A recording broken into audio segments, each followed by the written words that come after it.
March Mayhem Final 2019 Chevrolet Blazer vs 2019 Chrysler Pacifica.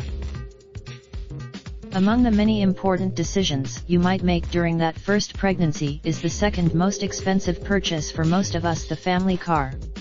Judging from based on our final twosome, your heart might say, I am. Research the on MSN Autos. Gut instinct tells you not to buy more vehicle than you need.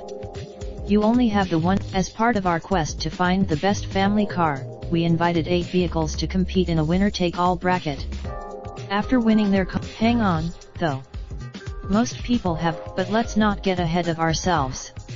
The first baby is, start with the obvious doors. There isn't a crossover, there's also the matter of operating said doors. Nearly every van, so the minivan hauls stuff better and is easier to get in and out of, but isn't it a penalty box? Doesn't it hurt yours, or would it?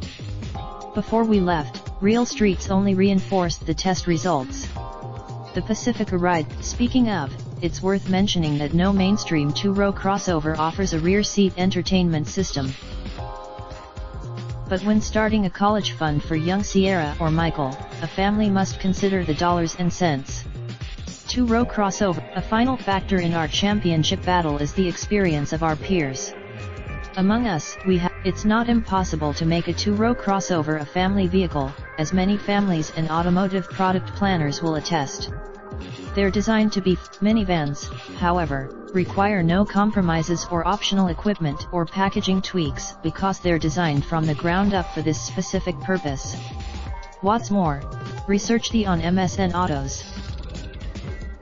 2019 Chrysler Pacifica S Limited.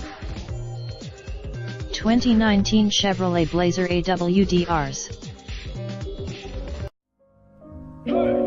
Raindrop, drop top smoking, no cooking the hot pot. Fucking on your bitch, yeah, that. Looking up, open the park pot.